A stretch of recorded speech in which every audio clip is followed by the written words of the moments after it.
okay, let's talk about kumea boobs na kunyesha. Like, what is it that you were not prepared for? Our boys wamekuwa your friends, mmekuwa mkidodofu, unaelewa, without t-shirts. Yeah. And it's but but all of a sudden you're like, there is something happening to me na mbona ifanyikiwi kijana. Womanhood iko na pressure. Yeah. A lot of pressure. There is an age limit that we've been put for. Yeah. By this age inafaa kuwa umesoma. By this age inafaa kuwa umeolewa. Imagine sijui mbona spend your jina wife. Me I pray that you get that name in Jesus. The rebel in me, I curse you. What are you carrying, or what do you think people are carrying that they silently not talk about? When you're a girl, there's a lot of excitement, you are experiencing vitu nyingi. Alafu ukifika kuwa mama, there's a point you slow down. The world stops rotating at some point. Yeah. So you have to unpack. That is when you realize, hey, I am a mess, a beautiful mess. What is something that was body shamed for you that unaona unaibebanga kiplani until right now? Hey, you really want to hear?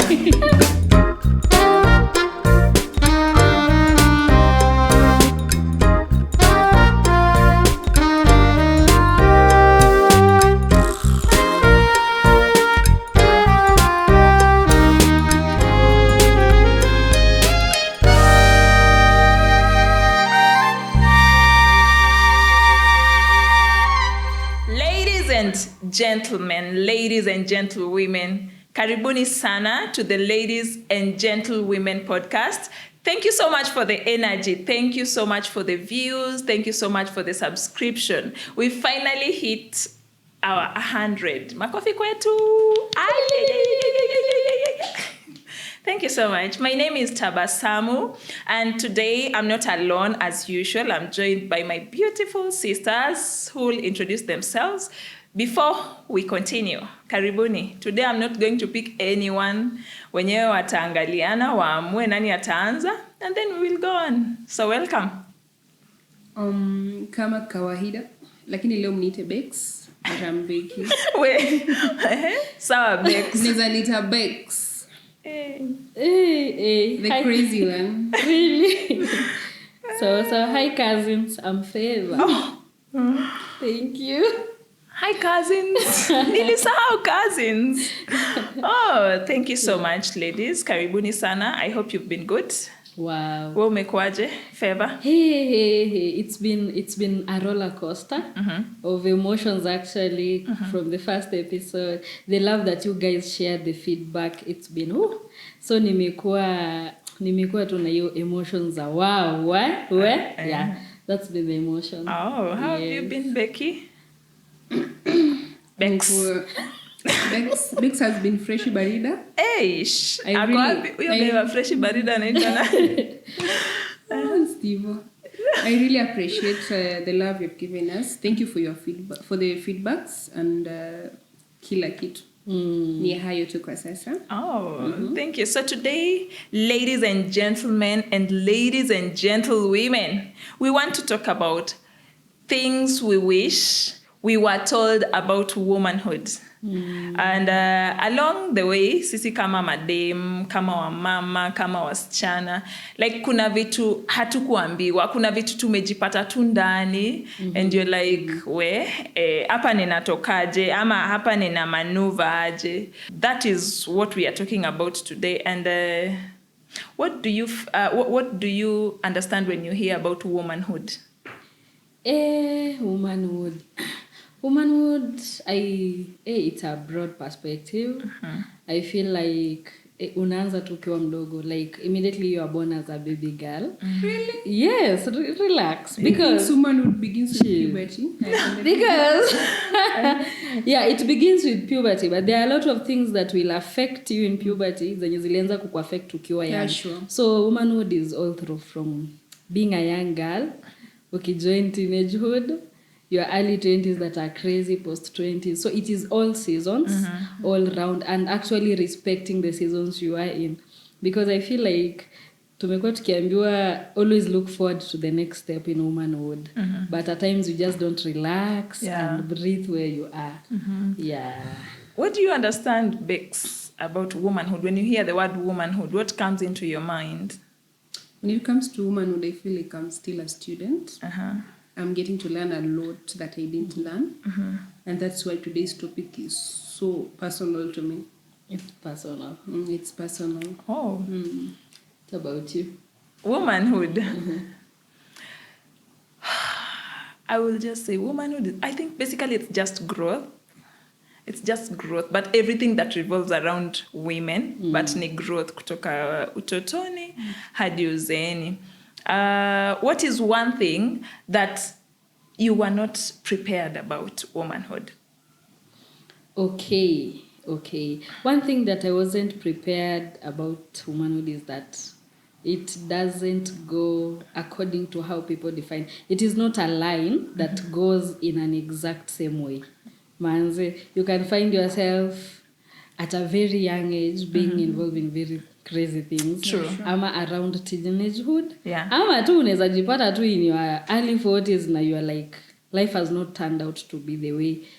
It's not scripted, yeah. Very true. There's no script about life, and also now narrowing it down to womanhood. Yeah. Uh-huh. What is it that you were not prepared for? At some point, I think I was not prepared to be a woman. Don't misquote me. We are not we are listening and not judging. I'm already misquoting myself. So, I think when it comes to womanhood, the previous, like the woman, like me as a mother, I need to hold another woman to show them the way. When you are left alone, you stray. You stray a lot. There's a lot of straying about womanhood if you don't have someone to hold your hand. Yeah. So I think it's all about nurturing, mentoring. It's so wide. Now let's talk about the stages zenye sisi tumepitia. The short stages. I will maybe mention them. Number 1, kuna kumea boobs. Number 2, kuna kunyesha. Number 3, okay, let's talk about kumea boobs na kunyesha. Like, what is it that you were not prepared for? Let me start on that because it is a weighty matter. Ukiamka siku moja and then you realize that your chest is just, tulikuwa tuna swim na maboys, but all of a sudden my chest is just bulging outside. Alafu ukila kule msee wa kukuja kuexplainia what's really happening, you find you start slouching. Unaanza kuinamia hivi because our boys wamekuwa your friends, mmekuwa mkidodofu, unaelewa, without t-shirts and it's but all of a sudden you're like, there is something happening to me na mbona ifanikiwi kijana. And it is so sad because no one talked about it. It just happened in silence, like ni kama mzigo. I think the closer I came to it, niliambiwa unamea mawe. That was the closer I came to being explained what was happening.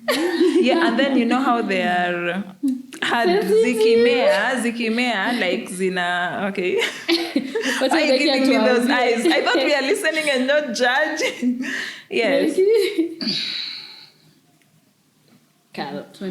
Yes. Tell us what did you find odd about that period when boobs are starting to grow?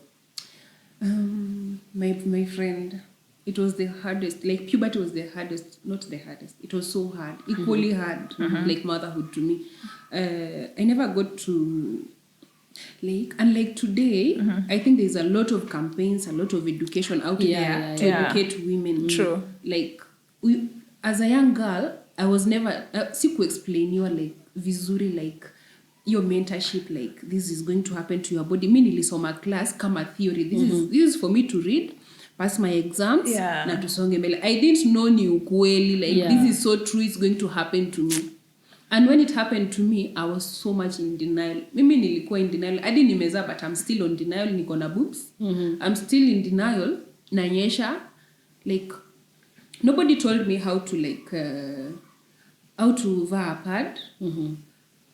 Nobody told me or taught me how to, like, boobs zako zikimea, you need to wear a bra. Mi niliishi na t-shirt hadi without braless. I was so braless. I think at some point it destroyed my boobs. like the falling and all that.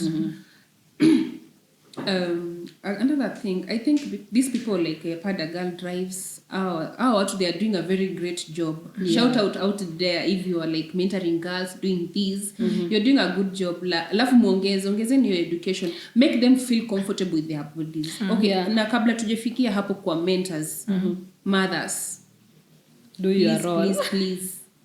Asisikilie uko nje, asikilie kwa mama. Teach your girls, like make them feel comfortable about their growth. Wamama tu tufanye kazi yetu. I feel before tuingilie, because I feel like periods are another topic, because I'd like to share about that. I want to hear about you. Like, what is it that you never expected when you're growing boobs? One thing, I don't know if it's fortunate or unfortunate, mi nilichelewa kumea boobs. So it kind of affected me. Someone abused me, and I'm sure you will watch this video, and I love you. Niambia wewe ni mkubwa na hujamea matiti. Someone so close to me, but tulikuwa watoto, so I don't take it, but like nilichelewa. And kidogo me I feel it affected me, because watu walikuwa na matiti na mimi sikukuwa na matiti, so like I felt odd. And then about kunyesha, it was so awkward. It was so awkward because pia ilikuja mapema. I didn't know anything. So I think I wasn't prepared enough. But either way, I had to maneuver. And find myself good pads, kwa sababu zingine zinawasha. And find how to pad myself. And like those things. I'm so happy that you're talking about pads. I think when I started kunyesha, I went with a lot of clothes. Ile unatafuta a t-shirt that is cotton. Hali, my friend, kwenye tulikuwa tunakaa, we were not that privileged to have money to buy pads. And I remember the first time tuliletewa pads shule, I was young, sikuwa nimeanza kunyesha. So nilikuja nililetewa pads tukiwa primary. Tukiambiwa sensitivity. How old are you again? Never mind. I talked in the other side. I'm 32. I think hizi vitu ni majenzi waliletewa. No, we were brought, funny thing, nikiwa primary around class 8, and they taught us everything. And I remember taking water, pouring on them, like I'm curious, nini niendelea. So when it finally happened when I'm in high school, nilikuwa nimefanywa ile shopping ya shule, but now you're coming home. What happens? Unatafuta ile t-shirt ile cotton, and then that's what you use. And it used to be so bad because manze itaanguka. Tulikuwa tunafunzwa kwamba hakukuwa na stories za bra, you don't know, you just put it in the panty, unatembea unakimbia inaanguka. So watoto tu wanakutana na hiyo nini. Hold on. Yeah. Okay. Was your mom there? My mom was there. Okay. Do you ever feel are you ever mad at her for not? Because I'm always mad at my mother. Sometimes I feel like punching her. No, we will not punch our mothers. We will not punch our mothers. I think basically kwa haka ka growth ketu, I think story ya kunyesha na story ya boobs, it's something that is we were not prepared for. And but okay, as much as you say maybe our mothers I don't know. But we were using pads. What I feel, Missy, I've never asked my mom if on her time she was using pads. But what I know, were using. My mom was using. My mama, I'm not sure. Maybe when she got like marriage and stuff, kanza. But yani being where she was raised up from, I think also this topic was still imefichwa, unaona, like iliendelea tu kufichwa on. It was not something that was being talked about. Exactly. So even if maybe someone wanted to teach you, and then maybe also you'll find the literacy level of our parents haikukuwa huko, like mother labda hakukuwa amesoma, like haoni importance ya kukwambia, like anaona there are more important things za than kufanya. Like get a t-shirt. I remember funny thing, we had a conversation. Tumia tu t-shirt. Like it's okay. Oh my god. Akaanza kuniambia make sure it's clean, make sure it's Okay, do you feel at some point like it ruined your puberty? I cannot say that because I feel like puberty is all about growing. So sijaika hivi nikarelate na story ya mtu mwingine nikasema I wish I was them. No. Like what I went through brought out the woman I am today. Okay. I could not have this confidence of who I am if I didn't go through that. So me looking back, I don't look at it as a point of regret. I look at a point of given an opportunity to grow in that. I think it's good story ya kunyesha na kumea boobs. I think it's something that we openly need to talk about to our growing children so that they don't end up experiencing kenye sisi to may experience. Yeah. What do you think are some of the silent struggles or experiences that ladies carry and they don't talk about? Hey, I have to be Sasa woke. tunaanzia wapi jameni? It's a lot. It's a lot. Yeah. But can you just One thing that I can say, there is nothing like this is the measure of an average lady. There is nothing like as a woman lazima ukue hivi, you know. Yeah. And I thank God we are born again. And one of the favorite chapters that is associated with women is Proverbs 31. But imagine I grew up until now ndio nikasoma a book that was written that it is a Proverbs 32 woman. We cannot all fit in that category. Kuna mwenye ataweza kuamka asubuhi. Kuna mwenye is not a morning person at all. True. Kuna mwenye ana thrive shambani, kuna mwenye ana thrive kwa biashara. Kuna mwingine hizo mbili zote haziko. So I feel like hii tunasafanga in silence. Like hakuna that standard measure. True. Nitakwambia as a woman be A or be like this. True. Yeah.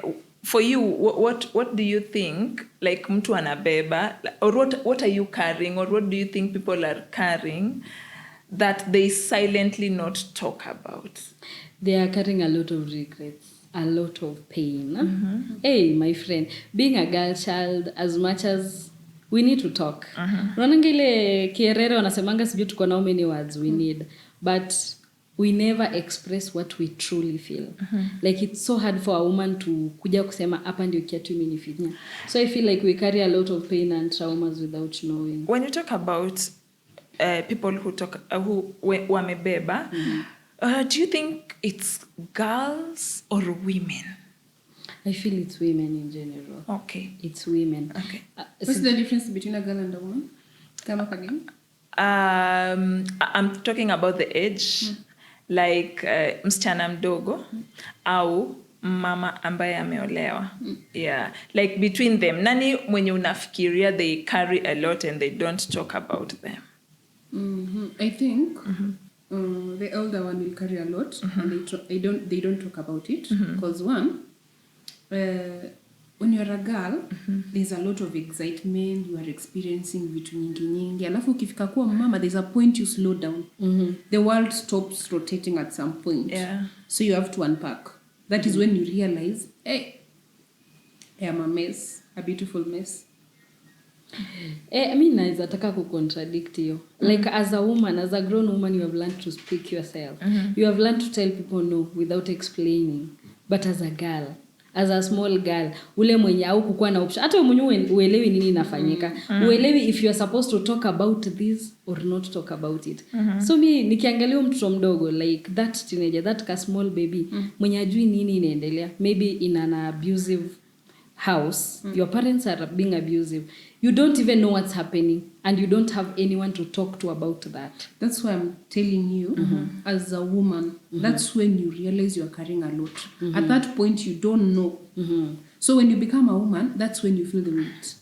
Maybe you are carrying, but you are not feeling the weight. But when you become a woman, that's when you realize the weight because you are beginning to, you are self-aware now. And those are really silent struggles that women, ladies go through. I think mimi struggle lenye naweza sema a silent struggle, I think body shaming. I think that's a struggle that most women are suffering, but they cannot talk about it. Okay, you see, like sometimes we always talk and I'm a bit insecure about my two small arms. And then when I look at others, when I say, I wish ningekuwa na tumkono tudogo kama tu. Why are you so insecure of everything I crave for? Me too, I'm like, I want those arms. Do you know how I struggle to wear a t-shirt arms zangu zina bulge. So I feel we don't express ourselves. So it's something you battle with inside. And sometimes you have fancy clothes. You have good clothes that you can put on. But when you look at your shoulders, when you look at your arms, when you look at your boobs, you look at your hips and you're like, huh? But I'm just wondering, what can a woman, what can women do to encourage their children to love themselves regardless? What can a modern woman do, or a woman in general? Affirmations, my friend. Like, tell your baby she's beautiful or he is handsome. Yeah. Tell your child, like, affirm them. Unaona hizo daily affirmations. Make them repeat it. Like, tell them to repeat it. Wayamwambie, say I'm beautiful. I'm fearfully and wonderfully made. Your positivity. Your positivity will grow nayo. If they grow with it, they'll be so confident, like, what a conquer the world. They'll slay their dragons. And I also feel your body shaming, it's inaku affect when someone close to you mwenye ingefaa kuaffirm anakudifam. Anakushusha. You know, one point I made about my niece T. Every time I meet her, I tell her, you look beautiful, you have beautiful eyes, I love your face. Like, hear it from me. Usikuje kuambiwa someone so close to me aliniambia something that I'm struggling with until today about my eyes. Alikuja akaniangalia akaniambia watu wanaangalia hivyo ni wakora. Jesus. So ever since hata mtu akuja niambie vile you have beautiful eyes nasemanga tu okay, like it doesn't. Okay, can we talk about parents? Like, okay, that's not a parent. I didn't say it's a parent. We need to talk about this. Yes. Parents and close people. Can we talk about them body shaming their kids? Yeah. Like, okay, personally, me growing up, I don't like smiling. Ninyi ndio mmefanya nikaanza kusmile. I don't like smiling. And then you have a beautiful smile. Tutumie za cabbage. Okay, I don't hate my grandmother. But sometimes I'm bitter with her for this. She would be like, nikicheka, she'd be like, toka hapa na hizo meno zako kubwa kubwa, like. Me, I grew up knowing I'm not supposed to smile. Sipendi kuonyesha watu meno zangu by the way. That's why you say I'm so serious. It's trauma. What is something that was body shamed for you that unaona unaibebanga kiplani until right now? Hey, you really want to hear? You really want to hear? Yes. My ass. Akiroda utamonya tutoke off screen. Should I stand up? Tell us something about your ass. I don't know. I think growing up I was so nilikuwa mkubwa. We were in high school together. I think you can relate. Me nilikuwa mkubwa. But along the way, I don't know what really happened. Like maze, I lost weight. Like vibaya. And I don't know, but I just used to have like a good figure. Ukafeel kamepotelea. Yeah, so you see the way you've said, like, when you hear some comments from close people, from people who were supposed to tell you, you look nice. Look good, yeah. Ndo anakwambia mse, hey, bow line. So, like, I think for me that made me uncomfortable. Until now. Yeah. No, but I thank God. Hey, God is a God of restoration. Ningesimama lakini. Alisema muende Ebeneza gym. She's telling me tufanye squats. Shout out to Ebeneza by the way. Okay, funny thing. Yes. Can you talk about women shaming others for not having an ass? Not even men peke yao. But me, I feel like, okay, I'm not shaming any woman who has an ass. Yeah. But I feel like it's an unnecessary attention. For me, I wouldn't ask God to give me an ass because me sipendi unnecessary attention ya wale, by the way. One thing I know about an ass, it's good to look. Only. For looks peke yake. You're shaming women. I'm not shaming women. Listen, Becky, you know what? You can stay, you start feeling bad that you don't have an ass, but ebu jaribu kutafuta funny thing, I met a guy who said he wants to bring his perspective here nikamwambia maybe in future. Because I feel like kila mtu na chenye anapenda. Kuna wale wenye wanapenda the ass. But as a woman, you don't have to beat yourself because you don't have it. Me, I think nimelearn ku answer watu wakiniuliza I don't have an ass na mwambia my sister Njokeli tubebea sisi. So I don't, like, just learn to maneuver. You don't have it, be comfortable with yourself. Find clothes that flatter you. Another thing, this thing of someone comparing you to your child, somebody comparing you to your sister. Yeah. My friend, if you're my friend and you're watching this, niangalie ni hii kamera. Marafiki wa Becky, marafiki zangu, don't ever compare me. I hate it. Like, for example, okay, there's a day I go to a salon and then like I go with my sister. My sister is my sisters are light. If you notice, I am the dark. I'm not the dark one. All wengine they are still young. Hawajionekana sana. So me and my younger sister tumeenda salon, and then another woman comes in and she's like, "Aya, huyu ni sister yako? Mbona ni mrembo kukuliko?" I was so mad. Becky, Tanisamia me, I'm so passive. That's me. One thing na compliments nimekuja kurealize. Me, I take people's compliments, but wanajiambia you're complimenting me from your perspective. Exactly. From your perspective. Exactly. I resonate na mimi. True, because let me tell you, unaona, the aspect of beauty, the aspect of everything good within us, it has to come from within. Yeah. Like lazima tu wewe kwanza ujikubali, like I am beautiful. Like I am beautiful. I am worth it. Like ukishajikubali mse, whatever they say, definitely it will have an effect. Yeah. Nikikuja nikuambie something, it will have an effect on you. But one thing, you have to take control ya bila inaku affect. Lakini, okay, we'll go back to the Bible. Yes. There's that verse, guard your heart. Another one, the tongue is a small thing, true, but it can destroy a lot of things. Yes. So you're not going to tell me like compliment yako, like you are whatever you tell me is not going to affect me. However strong I am. Now I understand I have to build a tough skin. Yes. But at some point, we as women, maybe by the way, for a man, I don't take their criticism or anything serious because najua maybe ulinitaka nikakukata, or maybe you're just insecure. But from a woman, something coming from a woman, it touches me. It hurts me. And you've talked about the tongue. Do you have your tongue? Like wewe mwenyewe do you have your tongue? Unajisemaje? Wewe mwenyewe unajiambia. Ama unaambiaje watu? Unaona. And then there's also what she's talked about, perspective. Like perspective yako. Like ule mse anakwambia from their perspective. Like penye yeye amekaa, penye like angle lenye anawatchia hiyo kitu. So you have to have your angle. Like you just have to tell yourself, like, I'm beautiful. I know I'm beautiful. Very, with a smooth skin. With a nice smile. Eish.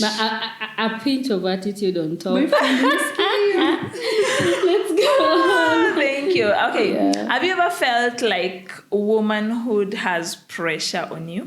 Yeah, I mean, I feel too womanhood, it has a lot of pressure and pleasure. Hey, it has both.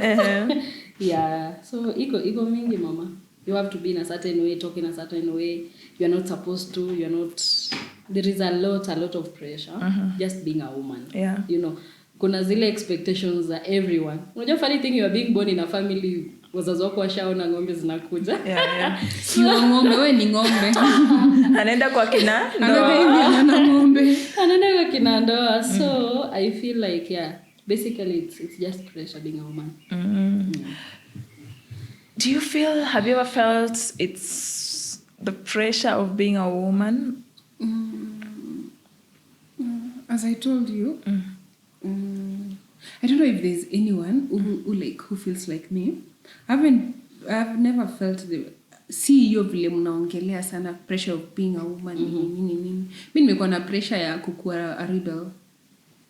Like I'm so focused on debunking like theories. I'm so focused on explains a lot. It explains a lot, right? Exactly. You know what? Today I just asked her, are you a second born? And then she said yes. You know, in theory, you explains that thing. Like there is something in second borns that I've been so focused with like mimi nimekuwa zile za naambiwa a woman is supposed to be this way and this way. You are like, me, I'm like bullshit. I'm not doing that. I'm doing this. I'm a rebel. The exact opposite. Or a rebel. You try to find in your own path. Okay, I try to find my own path. Like kwetu, we were not allowed to wear pants as ladies. You're supposed to wear the nini, and the rest they obeyed. Mimi nilikuja. In fact, nilianza na kuvaa short, nikachapwa. The next time nikavaa trouser, nikachapwa. By the fifth time, ukaleta revolution. everybody like they were just like it's okay. Hata unasikia shosho yangu anasema hata trouser is more comfortable and decent kuliko short dresses. They had to, I did me, the world adjusted. I've been a rebel. So hizo mkiniambia pressures a womanhood like a woman is supposed to be married. A woman is supposed to have a complete family. I'm a single mother, maybe because I'm a rebel. I don't like that part of me. But rebellion ndio imenifikisha hapa. My grandma would tell me, wewe sikunye nitakupeana. The day I'm giving you out, I will tell your husband. In fact, I'll give to your husband kiboko. Hakuna kucha. Tutabeta mletea wrapping paper. Good. Guess what? Yes. Mimi ndio ndakuchapa. Why? You don't beat me. Okay, wherever you are, my husband. I think... Don't come with kiboko. Don't come to beat me up because I'll fight back. Becky, I think... Sijui kama we will do it in the next episode. Maybe I would like to ask you a very, very tough question. Tough question for the next episode from Hilda. Maybe I would like to ask you like point blank. Bora isikuwe zile vitu nilikuwa nakata. No. Sizo. I feel, for me, I will say womanhood iko na pressure. Yeah. A lot of pressure. There is an age limit that we've been put for. Yeah. By this age inafaa ukuwa umesoma. By this age inafaa ukuwa umeolewa. And it has come down to the very tiny things even in the house. By saa fulani inafaa ukuwa umeamka. It's evident by you carry yourself. By saa fulani inafaa ukuwe umeosha vyombo. Yeah. By saa fulani inafaa ukuwe umezaa, ukuwe umefanya, unaona. And where I'm telling you, it's not easy. It's not really easy. What is one thing and you wanna feel it's been a pressure on you as a woman? On me? Yeah. I definitely. I think, karibuni niseme we talked in the first episode, but as I told you, I'm 32. Yeah. So manze, pressure ya kuolewa. I remember yesterday, as a joke, I had my mom and my sister, and then my sister was like, hey, ninaolewa. And then my mom was like, oh, what about you? Yani alinipenda hata kureact, akungoja kureact what my sister was saying. Alipenduka toka aliniza what about you? And I feel, hii pressure ya olewa. I'm like, and then what next? Alafu wadau, alafu. That's the question. So, and then? Hey, na feel hiyo pressure nimewekewa kiplani with everyone around me. Yeah, ni kitu nyona. And it's getting to me at some point. Yeah, because, I know. Yeah, because now you have to entertain. Did you guys say it's your opinion that matters? Turudi pale. Yeah. Hiyo ilikuguza ama ilikuguza? You have a turn to right? Yeah. Takuuliza, nitakupata tu pia wewe. It does get me because sasa ndio unaanza kujiambia every single person that hata kijaribu kusema hi. Yeah. Bro, unajipata umeanza kuconsider. Imagine unaanza tu kuconsider. Hold on. Personally, as wewe, kama wewe Hilda Favor Nikesa. Do you feel like you are ready for marriage right now? No, I'm not. Okay, what is your priority in life right now? My priority in life is actually to heal right now. I feel like my tutangusha mic za Devi. I feel like my 20s. Funny thing, me I just feel like my life has been full of pleasing and keeping the negative energy inside. Niliekelea mpaka ikalipuka yenyewe, like it just burst. So mimi najiambia I prioritize healing. I want to be a good woman. I want to be a good wife to that man. True. I want to be a good mother to my children. So if I don't concentrate right now with my healing, nitakuja You want to be a good wife or a good partner? My friend, all of them. I feel like ukisema I want to be a good wife, you are just shrinking to the societal expectations. No, like to that man. Not be a partner, be a friend. Definitely she is mentioned being a friend. Imagine sijui mbona spend your jina wife. Me I pray that you get that name in Jesus' The rebel name. in me. I curse you. Okay, now that you are a rebel, do you have any... She doesn't have anything about what she feels has been a pressure. Personally, I think Si mimi niko nayo. you have. Mbona unanijibia by the way? Are you me? No, because you said you are a rebel, so like there is nothing you have. Who as told far you as rebels don't have pressure? Okay, talk to us about your pressure in womanhood. What do you feel has been a pressure? Ni pressure yenu and I'm not bowing down to. Which pressure? Ni yenu and I'm not bowing down to. Okay, I have this pressure. Yes. To how do I say? How do I To put be this? weird. Not to be weird. I don't like being weird. Sometimes when I'm with girls who are too feminine for me, niko na hiyo pressure. I want to be like them. See, sometimes I don't admire that. Yeah. I really admire the femininity. Okay, mwema. Be in touch with your femininity. Penda pink. Niko na hiyo pressure ya kukua tu very demure. Niko na hata leo nimejaribu kusit. Me I usually sit like a boy. It's not good by the way, you need trauma. Yeah. Hiyo ndio pressure niko na. Alafu another pressure, niko na hii pressure ya kukua a good, I don't know if it's a good mother or a good house whatever. Like I should wake housewife, house wherever. House whatever. Niko na ile pressure ya unafaa kukua hivi, your kids should always be clean. Like sister yangu saa zingine anapiga picha. Mimi sina hiyo time. Mimi watoto wangu wamekula, wako tu healthy, wamelala. Sina hiyo pressure nyingi sana ya like they should always be neat, wasicheze hapo. Ati mtoto amecheza amechafuka kidogo, I have to ni change nguo hizo. Tuko tusikize pressure ya manager au madam CEO mwenyewe. Pressure yangu, I think it's just the society. Yeah. I feel like there's just what the society is expecting from me, and I cannot give them. Yeah, so over time I have learned to just do myself. Do you? Yes, to just do myself. Let the world adjust. So good for you. Thank you. So yeah, there's a lot of pressure too from the society. Like kuna tu vitu zenye society wana expect ukwe nayo, kuna venye wana expect ujicarry around. Like they're just expectations.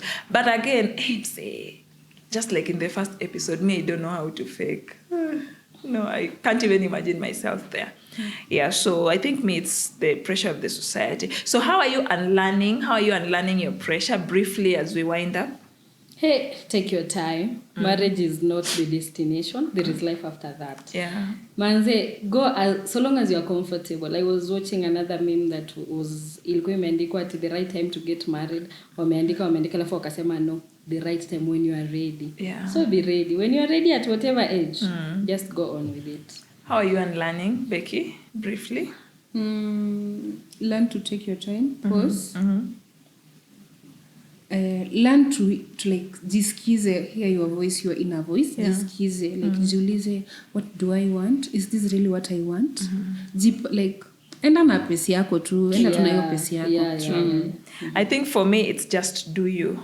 At first it's not easy. Like it's not comfortable, but just do you. Along the way, the world will just have to adjust. Yeah. Okay, another thing, I think learn to sit with your season, learn to sit with your emotions. Exactly. Mtu asikurush. Uko hapa tu, uko down, weka tu pale soak. Exactly. True. Yeah. Finally, what would you wish, or what would you tell your 16-year-old self? Wow. Hey, Nekesa at 16. You have come so far. Like the things you thought were so threatening in your life, they are not. Like, take life easy, one step at a time. And everything happens. I take that slogan with me. Everything happens, both good and bad. So everything happens. Brace yourself, love yourself. Smile more. You have beautiful eyes. Aish, you have beautiful eyes. Thank you. 16-year-old self, tulikuwa sego. I love you. You're beautiful. And you're a great woman. You'll shake walls, or you'll move mountains. And you are meant for things greater than what the society thinks of you. Like, mini bazu. When ni bazu 16-year-old Shiri Becky. When ni bazu. Yes. Madam CEO. 16-year-old self. You're beautiful. You're worth it. Iboto. Wow. It's been closer to our hearts. It's been so close to our hearts. Nambona you are not getting Jumini bibi ya pasta. Ya mwisho. What are you still learning as a woman? I'm learning that God cares. God really cares and is involved in your, let's say, is involved in your mess. I don't need to make the right word.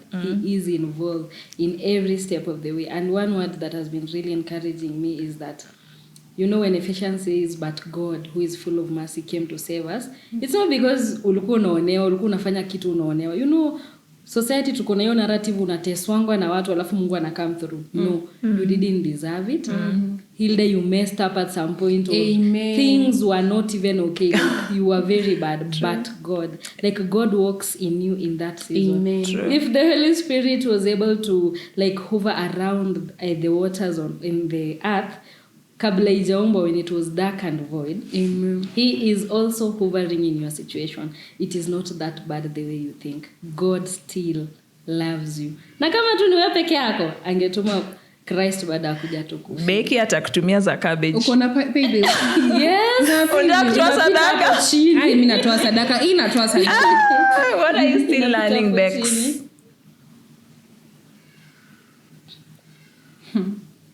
Question mtaka kusikia? Yes. I'm learning to love myself. I'm learning a lot about love. Me, I think a lot of mess zenye nimemake kwa life yangu, I was chasing love. I shouldn't have chased love. I'm learning that I don't have to do anything to be loved. True. I'm learning that I don't have to earn love. I deserve love. Yes. I don't have to do anything. Sifai kufanya anything. Yeah, like you are enough. Nipende vile You are niko. enough. Love the mess in me. Love the mess in me.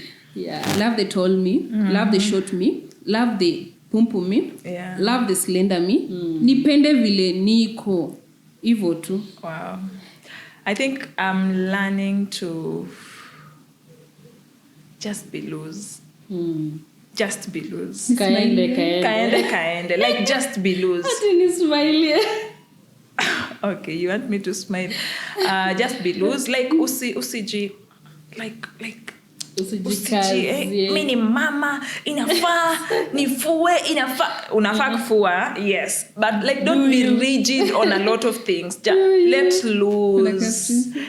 Kaende. Yes, kaende. Yeah. I think I've been telling a certain lady that, you know what, let it burn. If you feel like you're holding something so much na nguvu yako inakudrain, let go. Wacha zianguke. True. Whatever happens, potatoes will potate. What else? Potatoes will potate. Maharagwe will maharagwe and whatever. Yeah. This world will remain. The rest will pass. Very true. Be there for you. Very true. Thank you so much, our dear viewers. It's been nice having you. And for the ladies and gentlewomen, I believe some tips, just like in our previous episode, Tulisema, whatever is working for us may not. Becky said it will kill you, but I'll say may whatever not work works for me. you. May not work for you. May not work for you. So just listen. Don't judge. Just listen. Take what is for you and go with it. Thank you so much, dear ladies, for coming. Ama mtasema tena nimerudi official. Sijarudi official. I'm just thanking you. It's a pleasure. Thank you too. It's a pleasure having you. Bye cousins. Are you buying your cousins before even shouting out? Where you guys? Did you see Hilda's nails? Let me just tell you, G-nails.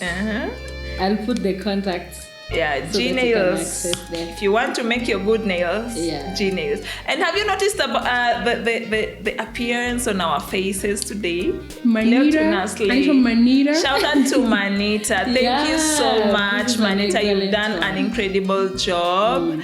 If you want these services. I don't know what they are called because I'm not It's a familiar makeup. with them. I'm just learning. Yeah. Makeup services. Manita is there. We will put her number there. You can contact her.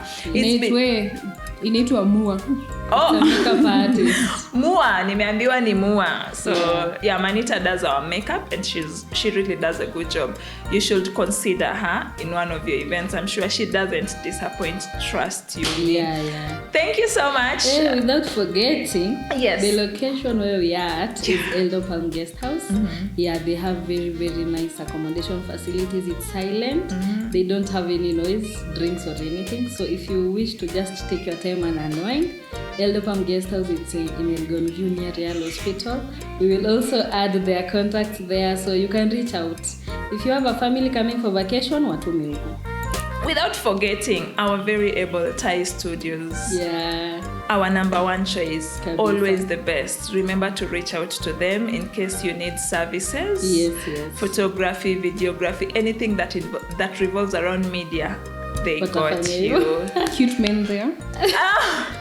Bearded guys. They have beard. They will receive your flowers.